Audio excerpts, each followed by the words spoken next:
Bienvenidos de vuelta a Contrapoder 3.0. En esta oportunidad nos acompaña en estudio un economista venezolano llamado Víctor Rodríguez, con quien vamos a estar tocando muchos temas que le interesan a los venezolanos, valga la redundancia. Buenas noches, Víctor. Gracias. Gracias Bienvenido. por traerme al programa. Gracias, José Antonio. ¿Cómo estás? Buenas noches, hermano. Gracias. Mira, Un placer tenerte acá en Contrapoder 3.0. Muchas así gracias. es que bueno, En la silla caliente. en la silla Así caliente, mismo, aquí estamos, pues. Esto lo decimos porque ya detrás de cámara empezaron las discusiones. Por supuesto, supuesto. vamos a empezar con un tema que a la gente le ha, digamos, llamado mucho la atención, que es el tema de la dolarización. No tanto explicar cómo se llegó ahí, sino de dónde están viniendo, por ejemplo, que tú nos expliques dónde vienen esos dólares que están ingresando a Venezuela, Víctor. Bueno, fíjate tú, hay una de las cosas que cuando tú tomas en cuenta el proceso, José Antonio, de lo que ha pasado con la economía, es que la economía, a raíz de los cambios que ha existido por, lamentablemente hay que decirlo bien claro para que se entienda, unas pésimas políticas económicas que se han implantado en el país durante los últimos 20 años, ¿no? 20 años, porque no podemos decir que ha habido una coherente. Creo que ha sido adrede cómo han venido destruyendo el aparato productivo venezolano. Entonces, indudablemente, al Venezuela básicamente caer en esta barrena, que es en lo que básicamente ha caído durante los últimos años, eso ha traído como consecuencia un proceso de estancamiento de la política monetaria. Entonces, durante los últimos meses se ha visto la posibilidad de caer en el tema de dejar entrar dólares a la economía venezolana y que obviamente esos dólares sean un mecanismo, digamos, de paliación para la caída de eso que se llama en economía el Producto Nacional Bruto. Ahora bien, lo interesante que tú preguntabas es ¿de dónde vienen los dólares? Claro, por supuesto. Bueno, fíjate tú, y ahí no hay que ser ningún experto para saberlo. Venezuela pareciera, porque yo no tengo las pruebas fehacientes, que se estuviera convirtiendo hoy por hoy en el paraíso del lavado del dinero a nivel mundial. ¿Por qué? Bueno, porque tú agarras y violas unas sanciones que de una u otra manera pueden ser las sanciones que han puesto los Estados Unidos, sanciones que han puesto una cantidad de países, y para poder mantener el aparato funcionando del gobierno, básicamente tiendes a traer la posibilidad de que actores traigan dólares en efectivo, e inclusive dólares que de una u otra manera pueden perfectamente venir, lamentablemente, del narcotráfico. Entonces, cuando tocamos ese tema, es un tema muy delicado, José Antonio, porque no tenemos pruebas. Pero tú te estás viendo que el régimen venezolano, lamentablemente, ha estado al margen de la ley internacional, y que obviamente no sería descabellado pensar, y quizás muchos coinciden conmigo, de que mucho del dinero que está entrando en Venezuela pues es producto de ese lavado de dinero, de operaciones ilícitas, de transacciones de petróleo ilícitas, de transacciones de oro ilícitas. Y bueno, da mucho miedo decirlo, pero esa es la gran realidad. En Venezuela hay un estado, como tú lo llamas en muchos programas, José Antonio, un estado fallido, chico, donde no hay ley, donde parece Disney World de los delincuentes, que así lo vamos a bautizar, es una Disneylandia de delincuentes, y que lamentablemente, como tú decías en el segmento pasado, sí, chico, en Venezuela hay una fuerza social desesperada porque no consigue cómo hace para librarse de esta cantidad de gente que ha manejado el país y que su única función es permanecer en el poder a toda costa. ¿Y las remesas qué papel juegan ahí en la dolarización en Venezuela? Importantísimo, porque fíjate tú que no solamente Venezuela pasa de ser un país petrolero, sino que ahora tú tienes 5 millones de venezolanos, más o menos, que han salido del país, ¿verdad? Sí. Bueno, entonces tú tienes familia en Venezuela, y tu familia en Venezuela, pues obviamente no hay ningún tema que pueda generarles a ellos un ingreso mediano, estable. Creo que el salario mínimo está por alrededor de los 2 o 3 dólares, cuando tú lo canalizas con el sector del mercado negro, el dólar. Entonces, obviamente, las remesas, ¿por qué pasan a ser importantes, Esteban? Porque es el único mecanismo que tiene cierta parte de la población, inclusive la población que está envejeciendo, de que sus familiares, José Antonio, le entreguen dinero. Entonces, se forma parte dentro de la torta o dentro del portafolio de cómo entran divisas al país, de un mecanismo de oxígeno, y por eso el gobierno, que obviamente vuelvo a repetirlo, el gobierno está en la labor principal de mantenerse en el poder a toda costa. Entonces, relaja, José Antonio, todas esas medidas económicas que habían implementado, porque necesita oxigenación vía los dólares. ¿Y qué opinión te merece que ahora quieren manejar todo a través del petro?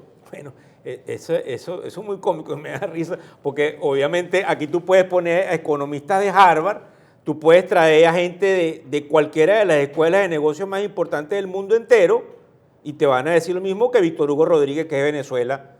Nadie entiende qué es el petro. ¿Por qué? Porque en definitiva el petro no tiene ningún soporte que te permita tú que básicamente puedas estimar el valor real. Entonces le dan una cantidad de valores Y cuando tú lanzas esa cantidad de petro que se lanzó recientemente a la economía, eso cae en lo que los economistas llaman la liquidez monetaria. ¿Y qué tú crees que se hace con la liquidez monetaria en bolívares, José Antonio? Se cambia inmediatamente a dólares. Entonces, Claro. por eso tú ves el tipo de cambio sube y sube y sube y sube. Bueno, chicos, pero si estás lanzando liquidez a la calle en una moneda en la cual nadie cree, pues indudablemente No el van a tipo de cambiar cambio, a una, por claro, supuesto. o sea, a la ¿Y que qué la gente pasa? cree. Entonces, pongamos que Maduro sale del poder por la vía, por X, se le dio un ataque de caspa, se murió, lo que sea. ¿Qué tendría que hacer un gobierno de transición o un gobierno elegido legítimamente para equilibrar o para nivelar o para mejorar o para restaurar, como lo quieras llamar, la economía en Venezuela? Mira, es sumamente complicado porque mucha de la gente que nos está mirando está esperando que ustedes me invitan acá, yo tenga las respuestas y que obviamente tenga la bola de cristal. Bueno, yo también estoy esperando Sí, eso. por supuesto, tú me estás, tras de bastidores tú me estabas diciendo que bueno, que básicamente tú vienes con la respuesta de lo que hay que hacer con el país. Eso es lo más alejado de la realidad, porque el caso venezolano es un caso único, Esteban. Esto no es no es lo que tú estudias economía, ¿no? Sí, correcto. Esto no es lo que tú lees en los libros de Bueno, pero hay macroeconomía. que tener una idea, porque vamos entonces a que la gerencia por crisis. Espérate un segundo, déjame terminar de contestar porque Ajá. me vas a atacar a mí y yo de verdad que no quiero ningún tipo de problemas contigo, por lo menos en la primera vez que me invitas. Ahora, porque después lo podemos seguir teniendo, pero una primera vez que me invitas. Pero fíjate bien, hay un economista muy reconocido a nivel mundial que formó parte del gobierno en la segunda etapa de Carlos Andrés Pérez. Este economista se llama Ricardo Hoffman y obviamente él es el que ha planteado una cantidad de mecanismos de la reconstrucción de la economía venezolana con una cantidad de propuestas. Ahora bien, yo imagino que todas esas cantidades de propuestas están en hipótesis, Claro. porque tú acabas de decir, antes de hacerme la pregunta, una cosa que no estamos en posibilidad de saber cuándo sale Maduro y cuándo viene ese cambio Pero económico. lo que sí estamos en posibilidad de saber es que si sale Maduro, hay que tener un plan para restaurar la economía. Que Pero, Exacto. pero fíjate tú lo que yo creo. Ahora bien, que básicamente ha estado pasando y a lo mejor aquí sí nos vamos a centrar un poco más en la realidad de Venezuela y nos vamos a salir del ámbito político.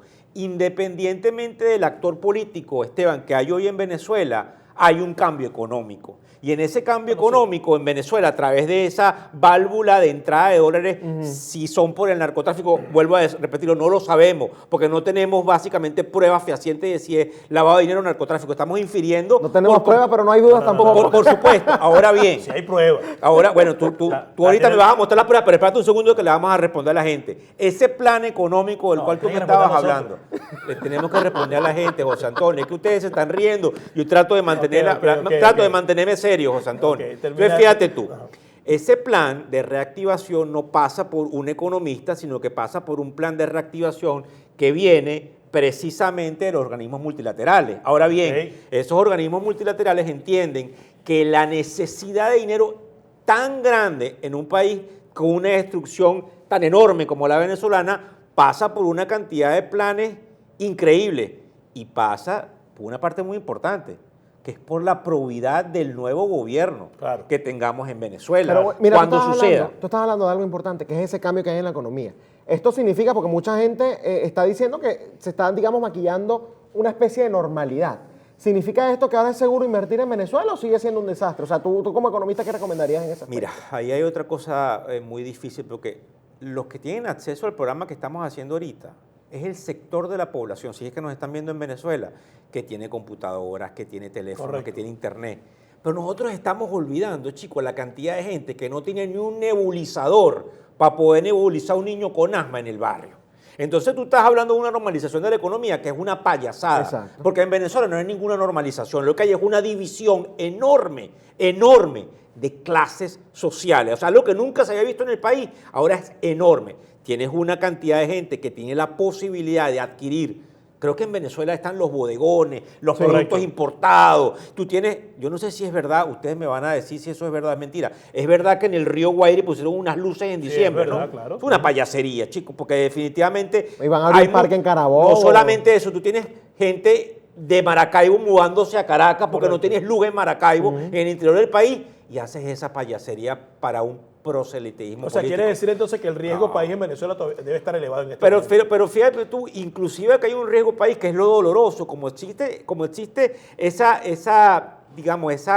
gap, esa abertura entre clases sociales.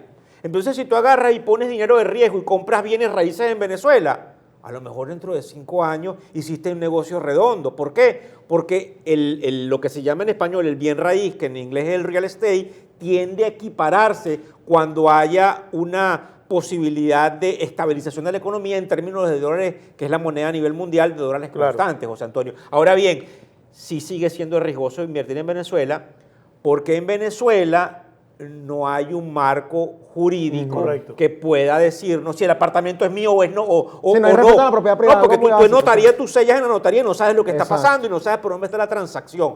De hecho, estaba en estos días conversando con un amigo mío que básicamente mantiene muy buenas las cifras de la venta de inmuebles en Venezuela desde hace 20 años, y la dolarización de los inmuebles en Venezuela es algo que viene pasando desde hace muchísimos años, donde se hace algo por notaría, pero hay una transferencia de dinero electrónico vía bancos, obviamente, por fuera del país, ¿me entiendes? Entonces, ¿qué habría que hacer cuando salga Maduro del poder? Primero que tienes que hacer es concentrarte en sacar a Maduro, José Antonio, porque nosotros no hacemos nada diciendo en programa tras programa de cuando salga. Es que el problema es el siguiente, todo donde básicamente ha estado el error nuestro, es en la gerencia por crisis, es en la falta de planificación. Es bueno, vamos a esperar salir de esto para poder aplicar lo que hay que aplicar. Posponemos. ¿Por qué hay que posponer? Porque hay que tener una estrategia mínima. ¿Se dolariza, no se dolariza? ¿Qué se hace? ¿Cómo se hace la cosa? Mira, porque, por ejemplo, yo he escuchado a Esteban decir que el plan país es una basura y no sirve, que es un plan socialista, que es un desastre. Entonces, uno tiene que hablar de estos temas para que esa gente que no tiene nebulizador lo tenga cuando esto cambie. Mira, José Antonio, primero el plan país que tú hablas que es una basura, ni tan calvo ni con 2 pelucas, Esteban. No, bueno, eso quiere decir, desacuerdo. no, Esteban, no todo lo que hay en el plan puede ser una basura. Porque tú El no me vas a decir 90% que los de las compañeros, cosas, los compañeros, el 90% de las cosas los que están ahí compañeros en nuestro país son una generacionales basura. míos que se pusieron a hacer plan país en Venezuela, que estaban con Juan Gerardo en el gobierno de transición que había tratado de montar Juan Gerardo. Entonces, es una porquería, Esteban. Lo que hicieron sí, es que a mí no me importa quién lo escribió. No, Si yo te escribo pero aquí, no puede ser una porquería, si yo te vale. escribo aquí basura, eso dice basura, lo escribo yo, lo escribo Ese conmigo. análisis tuyo, yo me imagino Bueno, que el ese es mi plan análisis. no llena las expectativas para sacar adelante Venezuela. Eso sí Ese es mi eso análisis, sí es te lo una hago yo. basura. Pero tienes que opinar. Ahora es cuando la gente te quiere escuchar, José Bueno, Antonio. porque realmente yo en materia económica, por eso es que te pregunto, porque yo tengo una completa ignorancia. Está bien. Si tú me dices a mí del plan en materia de seguridad, es un plan muy deficiente, es un plan que no contempla la reingeniería de las Fuerzas Armadas, no contempla la reorganización de los organismos de seguridad. Entonces, de eso yo conozco, te digo que es deficiente. Mi especialista en economía es Esteban. Entonces traigo aquí para que me... Escucha, no me vayas a enjuagar la cosa. Entonces, porque hay que ser sincero. El plan país probablemente carece de muchas... Hay unas deficiencias enormes en el plan país. Pero resulta que tú tienes que traer aparte una maqueta. Cuando tú vas a construir, traes una maqueta y lo acomodas. Yo no me he leído el plan país. Yo no sé qué dice el plan país. Bueno, no me lo eres leí. sincero. No, por supuesto. Pero desde el punto de vista de que tú me digas que ya de plano es una basura. Bueno, no pero debe yo me ser lo leí así. completo. Pero Yo me lo leí tarea completo. para la próxima entrevista, te lees el plan país, entonces rebate los argumentos de Esteban. Bueno, Por el momento, está muy válido, perdimos 1-0 a favor de Esteban. Esteban, porque no Ahora es del bien, país. hay una cosa importante que no quiero que se les olvide a ustedes tocar. Ustedes saben que en las últimas horas ha existido una necesidad del gobierno, Esteban, de tomar la Asamblea Nacional. Porque obviamente hay ¿De una cuál gobierno? payasada Del régimen de gobierno, Maduro. del Del régimen. régimen. Tienes razón, no se le puede llamar gobierno, es régimen. En eso sí estamos de acuerdo. Ahora bien, resulta que ellos necesitan la Asamblea Nacional porque para poder reactivar la producción petrolera, Esteban, o por lo menos eso es lo que se sabe a nivel internacional, tú necesitas refrendar una cantidad de contratos para entregarlas a esas compañías extranjeras que pasen por la Asamblea Nacional, controlando la Asamblea Nacional indirectamente, Bueno, con toda esta cantidad de cosas, empresas rusas, empresas chinas, empresas hindúes y obviamente toda la parte turca, que también está entrando en Venezuela con maquinaria extrapesada, puede invertir y puede tener, aunque sea una coraza de protección jurídica. Y eso es lo que está, bueno, eso es interesante porque obviamente desde el punto de vista político, eso es lo que estamos viendo hoy por hoy. ¿Qué sucede mañana? Que básicamente hay una necesidad de cómo sesionan supuestamente estos dos congresos paralelos que hay. Pero es que no se sabe. de hecho la Asamblea Nacional, creo que fue en el año 2015 o 2016, ellos dijeron que cualquier negocio hecho con Maduro era Carecía de validez. ilegal. Carecía de totalmente. validez. Lamentablemente, Eso fue lo Juan que Gerardo, dijeron. como tú lo llamas, Juan Gerardo, ese es el Juan nombre de Gerardo él. Guaidó cometió la pequeña ligereza de permitir el ingreso de 55 diputados a la Asamblea Nacional, Así es. que menos mal que la maniobra del régimen fue tan mala y tan balurda que le salió mal, y ya esa junta directiva no es reconocida internacionalmente. Porque en política los errores se pagan. Mira, y tú José no puedes Antonio, tratar a una dictadura como si estuviéramos en un gobierno democrático. tú sabes que hay una cosa que a mí me cuesta creer, pero ¿Qué te tú, cuesta no puedes, creer? tú no puedes tapar el sol con un dedo. A mí me cuesta creer que llegue un muchacho que se llama Juan Gerardo Guaidó y que tuvo la oportunidad en el 2019, está en la cúspide y salía hasta en GQ sacándose fotos, porque esa es una verdad.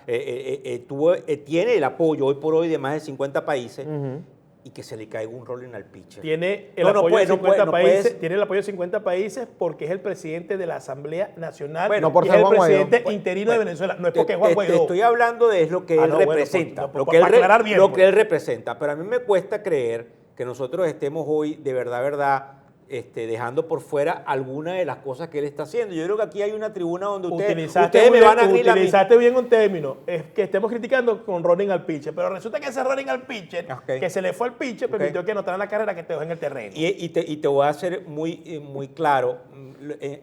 Empecé diciendo que me costaba creerlo y que no se puede tapar el sol con un dedo, porque resulta que hoy por hoy, lamentablemente, tú tienes razón, no hay calle. No hay calle, hay gente que quiere salir del gobierno, pero no está dispuesta a marchar más, no está dispuesta a la guachafa de tomarnos unos selfies. Ahora bien, con todo respeto, es muy fácil decir todo lo que estoy diciendo yo desde fuera del país y no tener en consideración a todos los compatriotas que sí están básicamente pasando las vicisitudes. En tu caso en específico, Venezuela. sí es muy fácil, porque tú puedes comprar un boleto de avión, tú ingresas a Venezuela y no te pasa absolutamente nada. Bueno, puedes ser víctima del hambre como cualquiera. Pero en mi caso, yo no estoy aquí porque me vine a vivir para acá a vivir la Dolce Vita. Yo estoy aquí porque tengo 5 órdenes de captura, ¿verdad? Tengo 7 juicios abiertos y estoy aquí porque cuando me opuse al régimen, el régimen se vino con mucha fuerza en mi contra. Entonces yo sí puedo opinar desde aquí. José Antonio, ¿cómo salimos del régimen? Bueno, por la fuerza, hermano. Bueno, yo te voy a decir una cosa. ¿Te acuerdas que estábamos hablando detrás de cámara? Hay una cosa que estadísticamente hablando tenemos que tomar en cuenta y en el régimen nos están mirando y Sí, obviamente claro. dirán, estos payasos nos vienen a dar clases de cómo van a salir, nosotros estamos blindados. Pero estratégicamente, cuando tú estudias la estadística, que es muy difícil que se equivoque, la traición viene de adentro. Claro. ¿Y quiénes mantienen los gobiernos? Los militares. Tú sabes dónde viene la traición al gobierno, claro. ¿verdad? Sí, pero es que A la el militar. problema, y acá es una de las grandes cosas, o de las grandes tragedias que tenemos, que parte de esa traición pudiera ser, por ejemplo, los militares del 4 de febrero, es decir, chavista contra chavista. Ellos no van a recuperar a Venezuela. Pero resulta porque que la supuesta contraparte, ¿a qué se ha dedicado? Es a negociar con esta gente, a reintegrar a los diputados del PSUV, en el a primer abrirle los segmento brazos a Luis estamos Ortega hablando. Díaz, o sea. El piso que mantiene a Maduro se viene debilitando. Totalmente. Un amplio número de deserciones, generales que ya comienzan a irse, generales que comienzan a pedir la baja, eso se viene debilitando. Y la fuerza de la sociedad, que quiere algo, Sí. viene aumentando, pero el liderazgo no ha hecho lo apropiado. Ahí es donde hay que apuntar. Claro, pero Es como, allí. como tú dices, y ustedes Con- bien dicen con- en el programa, con- no tienes un liderazgo, eso es Bueno, real. hay que Y el buscarlo. liderazgo que había, lamentablemente, se Buscar. desinfló, Y una, nos guste y una o no nos forma, guste. mi querido Víctor, una forma de tú poder comprometer a los venezolanos es decirle qué va a ocurrir después. Pero eso es muy planificar. difícil que tú agarres. No, sí puedes planificar. José Antonio, Y estás puedes- trabajando con un enemigo totalmente bien. que está haciendo coach. Pero puedes- Pero ya va, Pero, no, no, Víctor, pero son 20 años enfrentándose Pero al mismo puedes enemigo. decir, mira, en materia económica tenemos pensado, si las circunstancias lo permiten, Por supuesto. hacer esto, Sí, esto y sí, esto. en materia económica. En materia de seguridad, esto, esto y esto. Primero, en materia económica, para que lo tengan claro, hay por lo menos 800 personas especialistas venezolanos con mucho más conocimiento que yo para manejar la política económica del país. Ahora bien, Habría que verlo. no solamente eso, tienen los organismos multilaterales listos, el Banco Mundial, el Fondo Monetario Internacional y obviamente creo que lo vamos a hablar en otros episodios, la parte de los fondos de private equity que deberían hacer lo mismo que se hizo en América Bueno. Latina. Ahora bien, yo considero que sí es muy difícil decir a la gente qué es lo que va a pasar, José Antonio, aunque hay un plan. Porque el enemigo... Pero el tú enemigo- puedes hacer un plan pero el y enemigo en que base a nosotros eso te tenemos es planteas demasiado objetivos. poderoso. Tienes ¿vale? razón. De todas maneras, esta conversación ha estado muy buena. Víctor ha resultado un entrevistado muy elocuente, Así es. con el que se puede debatir y ya lo vamos a comprometer para que esté en una segunda oportunidad aquí en los estudios de Factores de Poder, en este programa Contrapoder 3.0. El simulador. Bueno, Entonces, básicamente yo creo que lo que hablan ellos es que hay una oportunidad en todo lo que nosotros hemos venido haciendo, la parte de mercado de capitales, Y como venezolanos, nosotros lideramos un grupo de personas que de una u otra manera ha traído su grano de apoyo a América Latina y obviamente a Venezuela, que es donde a lo mejor nos están mirando. Hay una oportunidad de aprender del mercado de capitales, que es lo que hace interesante todo lo que venimos haciendo.